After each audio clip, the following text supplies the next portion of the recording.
महाकुंभ मेले की तैयारियों का जायजा लेने के लिए मुख्यमंत्री योगी आदित्यनाथ कल प्रयागराज जा रहे हैं। इस दौरान वो सेक्टर 20 स्थित अखाड़ा नगर भी जाएंगे। वहां वैष्णव संप्रदाय के श्री पंच निर्मोही यानी श्री पंच निर्वाणी यानी और श्री पंच दिगंबर अनी अखाड़ा के शिविर में धर्म ध्वजा पूजन और स्थापना में शामिल होंगे। मुख्यमंत्री योगी आदित्यनाथ की मौजूदगी में तीनों अखाड़ों की धर्म ध्वजाएं स्थापित होंगी। कुंभ 2019 के श्री गणेश के पहले भी मुख्यमंत्री तीनों अनी अखाड़ों की धर्म ध्वजा पूजन में शामिल हुए थे। मुख्यमंत्री के प्रस्तावित कार्यक्रम के अनुसार वो 28 दिसंबर की सुबह 10:30 बजे हेलीकॉप्टर से प्रयागराज जाएंगे। इसी पे आगे जानकारी देने के लिए हमारे साथ हमारे संवाददाता आशीष जुड़ चुके हैं। आशीष, कल मुख्यमंत्री आ रहे हैं महाकुंभ के आयोजन को देखने के लिए, तैयारियों को देखने के लिए, क्या कुछ तैयारियां हैं उनके आगमन को लेकर? आशीष।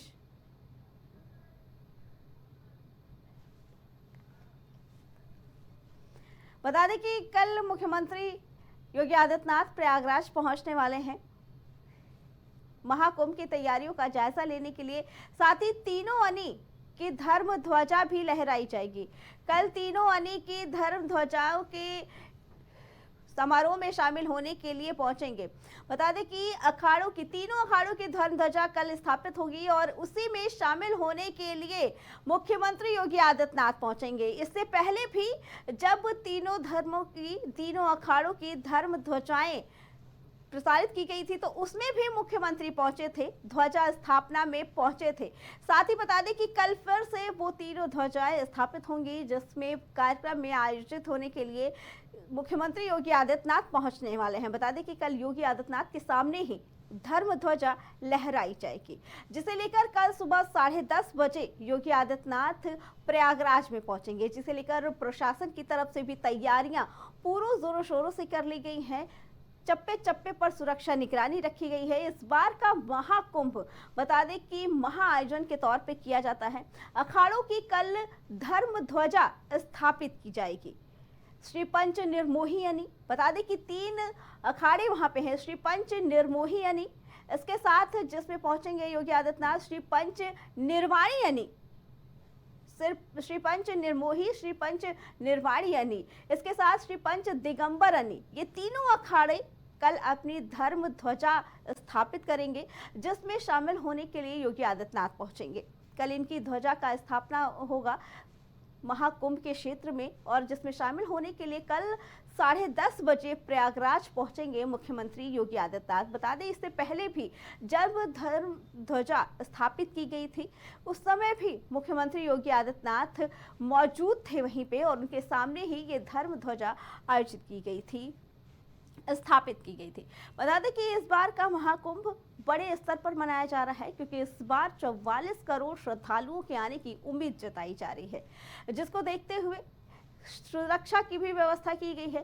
पूरी तैयारियां इस बार महाकुंभ की सारी तैयारियों पर सीएम योगी आदित्यनाथ ने खुद नजर लगा के रखी है। इसी पे आगे जानकारी देने के लिए हम अपने साथ ले चलते हैं आपको हमारे संवाददाता आशीष के पास।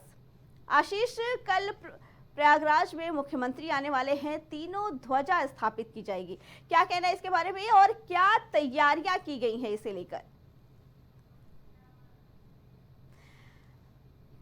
कल प्रयागराज पहुंचेंगे योगी आदित्यनाथ। बता दें कि इस बार का महाकुंभ का आयोजन एक बड़े स्तर पर किया जा रहा है क्योंकि 44 करोड़ श्रद्धालु इस बार आने की उम्मीद जताई जा रही है। 13 जनवरी को पहला स्नान होगा, जिसको देखते हुए शासन प्रशासन पूरी तरीके से मुस्तैद है और पूरी तैयारियां कर रखी गई हैं। तैयारियां बड़े स्तर पर हो रही हैं। सुरक्षा के लिए चप्पे चप्पे पे नजर रखी गई है, ड्रोन से भी निगरानी रखी गई है। ले चलते हैं एक बार फिर से अपने संवाददाता आशीष के पास। आशीष, क्या तैयारियां की गई हैं? कल योगी आदित्यनाथ प्रयागराज फिर से आ रहे हैं और धर्म ध्वजा भी स्थापित होनी है। आशीष, किस तरीके से यहाँ पे देख सकती है कि यहाँ पे चंद्रमा बाबा जी आए हैं और यहाँ पे जिस जगह पे कल सीएम योगी आएंगे तो इस जगह का निरीक्षण करने आएंगे। तमाम देख सकते हैं कि प्रशासन पूरा मौजूद है और इस तरीके से यहाँ पे कल सीएम योगी आएंगे और ध्वजा स्थापना करेंगे। तो पूरी तरीके से देखा जाए तो तैयारियां का जायजा लेते हुए नजर आ रहे हैं। लगभग 10:30 बजे आप देख सकते हैं कि यहाँ पे तैयारियां चल रही है। 10:30 बजे यहाँ पे पहुंचेंगे, अखाड़ा जो नगर है यहाँ पहुंचेंगे और नेपाली अन्य अखाड़ा मतलब वैष्णव संप्रदाय की जो तीनों अखाड़े हैं उनका ध्वजा स्थापना होगी, ध्वज पूजा पाठ होगा, जो अनुष्ठान है वो होगा। और देख सकते हैं जो तैयारियां वो आप देख सकते हैं किस तरीके से ये भव्य गेट बनाए जा रहे हैं, उसको किस तरीके से यहाँ पे काम चल रहा है। इसी जगह पे कल सीएम योगी पहुंचेंगे और यहाँ पे जो ध्वजा स्थापना की जो स्थापित का जो आयोजन रखा जाएगा, पूजा अर्चना चलेगी, तो वो उसका देख सकती है किस तरीके से जो तैयारियां चल रही है वो देखा जा सकता है साफ तौर पे। तो पूरी तरीके से चाहे शासन की बात कर ले, चाहे प्रशासन की बात कर ले, चौक चौबंद व्यवस्थाएं की जाती है। जहाँ पे जिस जगह पे ये आयोजन होना है वहां पे देख सकते हैं किस तरीके से युद्ध स्तर पे काम चल रहा है। चाहे गेट की बात कर ले, चाहे हम पंडाल भी आपको दिखाना चाहेंगे किस तरीके से यहाँ पे भव्य पंडाल आपको दिखाना चाहेंगे, कितने भव्य रूप से ये पंडाल तैयार किया गया है। जहाँ पे सीएम योगी पहुंचेंगे और यहीं पे लगभग जो तीनों जो वैष्णव संप्रदाय के जो तीनों अखाड़े हैं वो यहाँ पे उनका ध्वजा स्थापना होगी।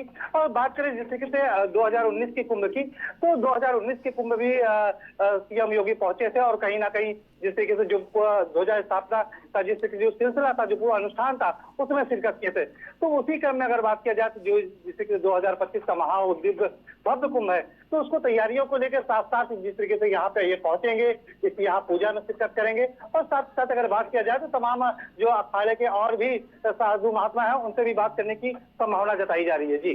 जी आशीष, कितना महत्व है कल जो ध्वजा रोहण किया जाए, जो कल जो ध्वजा स्थापना की जा रही है उसकी क्या विशेषता है और कितना महत्व है, क्योंकि खुद योगी आदित्यनाथ पहुंच रहे हैं ध्वजा स्थापना के लिए, तो इसकी क्या महत्व है और कितना अलग होने वाला है?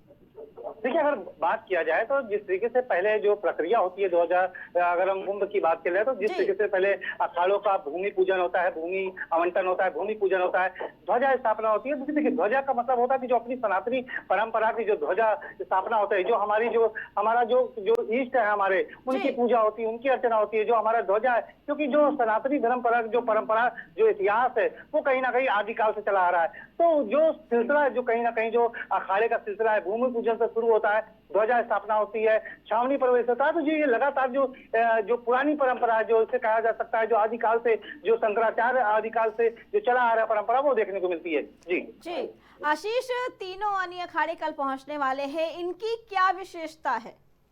देखिए, अगर बात करें जो वैष्णव संप्रदाय के होते हैं, कहा जाता है कि जो मान्यता है कि ये श्वेत इनकी वेशभूषा पूरा अलग होती है, भगवान विष्णु के ये पूजक होते हैं, आराधक होते हैं। साथ ही साथ जो श्वेत येलो पीले कलर का इनका वस्त्र होता है। तो कहीं ना कहीं जो इनकी पूरी जो अखाड़े हैं, ये तीनों अखाड़े के जो इनका जो पूरा कल्चर देखा अगर बात किया जाए तो उनका जो रहन सहन है, इनकी पूजा अर्चना है, वो तो कहीं ना कहीं और अखाड़ों से अलग होता है। जी आशीष, 2019 में जब धर्म ध्वजा स्थापना हुआ था, उससे कितना अलग है इस बार की स्थापना? देखिए, इस बार क्योंकि दिव्य और भव्य की जिस तरीके से बात कही जा रही है, तो वो कहीं ना कहीं देखने को मिल सकता है। और मैं अभी भी आपको दिखाना चाहूंगा जिस तरीके से पंडाल की आप भव्यता को उससे देख सकती है कितना बड़ा ये पंडाल है, कि लगभग 1000 से 2000 आदमी इसमें समा जाए। तो इससे यही अंदाजा लगा सकता है जो 2025 की दिव्य और भव्य की बात कही जा रही है, तो कहीं ना कहीं वो साफ तौर पे दिख रही है, साफ तौर पे, क्योंकि 19 में जो कुंभ हुआ था उससे कहीं ना कहीं ये 2 गुना बड़ा मेला क्षेत्र में बसा है। और साथ ही साथ जो इसकी भव्यता है वो साफ तौर पर देखने को मिल रही है। और साथ ही साथ कई ऐसे प्रयोग किए जा रहे हैं, कई ऐसे तमाम चीज ऐसे बनाई जा रही है जो कहीं ना कहीं जो तमाम देश दुनिया से लोग आएंगे, श्रद्धालु आएंगे, आस्था की डुबकी लगाने आएंगे, तो उनको कहीं ना कहीं जो अपनी सनातन परंपरा की कुछ ऐसी भी चीजें देखने को मिलेगी जो कहीं ना कहीं छुपी थी, जो उसको उजागर इस बार किया गया है, वो देखने को मिलेगी। जी आशीष, और काफी जोरों शोरों से काम चल रहा है, क्या बात हो सकती है वहां पे किसी से कि कितना अलग है इस बार का महाकुंभ का आयोजन, और कल सीएम आने वाले हैं और कितना अलग है, क्या मानते हैं वो इस बार के महाकुंभ को लेकर, क्योंकि 12 साल बाद आयोजन होता है, क्या बात हो सकती है किसी से? आप जानने की कोशिश करिए कि क्या। जी बिल्कुल करेंगे। यहाँ पे आप अखाड़े से संबंधित हैं, यहाँ पे जिस तरीके से कल की तैयारी चल रही है, और इस बार का कुंभ को जो 2019 में आपने अगर देखा होगा, ये 2025 का क्या भव्यता देखते हैं आप? मैं क्या बताऊं, आप तो अभी ये बोलने के नहीं है, हम दूसरे से अगर देखते हैं कि अगर कोई होता है तो उनसे भी बात करने की कोशिश करेंगे। और हम आपको दिखाना चाहेंगे जो तैयारियां हैं, आप देख सकते हैं, हम आपको वो भी जगह दिखाएंगे कि जहाँ पे ध्वजा स्थापना होनी है, वहाँ पे देखिए किस तरीके से तैयारियां चल रही है। देख सकती हैं कि वहाँ पे जी। कई इस समय मजदूर है, और यहाँ पे देखिए जिस जगह पे मुख्यमंत्री पहुंचेंगे वहाँ पे इस ट्रक के द्वारा जमीन को समतल किया जा रहा है कि किसी भी तरीके से यहाँ कोई दिक्कत ना हो। तो पूरी तैयारियां जोरों शोरों से चल रही है कल को लेके, क्योंकि तीनों अखाड़ों जो वैष्णव संप्रदाय के तीनों अखाड़े हैं वहां पे वो पहुंचेंगे। तो जो तैयारियां हैं वो जोर शोर से चल रही है, क्योंकि टाइम बहुत कम है। कल सीएम 10:30 बजे लगभग प्रयागराज पहुंच जाएंगे। तो तैयारियां देखने को युद्ध स्तर पर चल रही है। जी अर्चना। जी आशीष, तैयारियां आपने दिखाई, पुलिस प्रशासन की तरफ से क्या तैयारियां की गई हैं कल के समारोह को लेकर, सुरक्षा व्यवस्था को लेकर?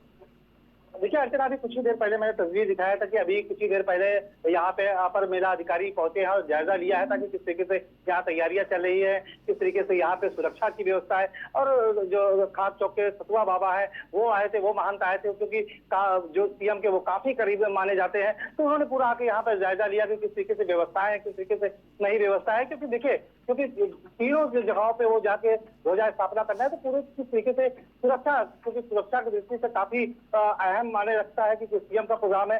तो इसको लेकर काफी चाक चौबंद व्यवस्थाएं हैं। चाहे इधर अगर अखाड़ा नगर की बात कर ले तो पूरे तरीके से जो भी इस समय आ रहा है तो उसकी चेकिंग करी जा रही है। कोई जो भी कोई संदिग्ध लग रहा है उससे उसका पूरे तरीके से उसकी चाहे वो बैग हो चाहे किसी या कार हो, उसकी तमाम तरीके से चेकिंग करी जा रही है। तो जो सुरक्षा के कड़े इंतजाम करे गए हैं। जी आशीष, कल धर्म ध्वजा स्थापना के साथ साथ योगी आदित्यनाथ और अधिकारियों को क्या निर्देश दे सकते हैं, क्योंकि समय बहुत कम है और तैयारियां अभी काफी बाकी हैं? आशीष देखिए, अगर बात करें अर्चना, तो जिस तरीके से, क्योंकि तैयारियों को अभी जायजा लेंगे, क्योंकि डेडलाइन जो कही गई थी 30 दिसंबर कही गई थी, तो कल 28 तारीख की बात करें तो 2 दिन बचे हैं। तो जो तैयारियां हैं वो कहीं ना कहीं अभी बात किया जाए तो रातों दिन चल रही है तैयारियां। और क्योंकि यह अखाड़ा नगर जब बात किया जाए तो अखाड़ा नगर में जिधर आएंगे तो इधर की तैयारियां का जो जायजा ले सकते हैं, ये भी कहा जा रहा है। क्योंकि जिस तरीके से अगर बात किया जाए तो कहीं ना कहीं अभी भी बहुत सी चीजें को कमी है, जो मूलभूत सुविधाएं उनमें कमी देखने को मिल रही है। पर जिस तरीके से अगर 30 तारीख की बात किया जाए तो 30 लाइन आखिरी डेडलाइन होगी, क्योंकि देखा जाए तो उल्टी गिनती शुरू हो चुकी है कि 13 जनवरी को पहला जो महाकुंभ दिव्य कुंभ की बात की जा रही है उसका पहला स्नान होगा। जी आशीष, और काफी तैयारियां बाकी है और इसी का फायदा कहीं न कहीं अब विपक्ष भी उठाता नजर आ रहा है। जी आशीष, आपका बहुत बहुत धन्यवाद। बता दें कि कल तीनों यानी अखाड़े वहां पे मौजूद रहेंगे और कल धर्म ध्वजा स्थापना की जाएगी, जिसमें शामिल होने के लिए मुख्यमंत्री भी पहुंचेंगे। साथ ही मुख्यमंत्री योगी आदित्यनाथ ने 30 तारीख की डेडलाइन दी थी तैयारियों के लिए। कल अधिकारियों को भी इसके लिए कड़े निर्देश दे सकते हैं। खबर दोपहर में फिलहाल इतना ही। बाकी खबरों के लिए देखते रहें प्राइम टीवी।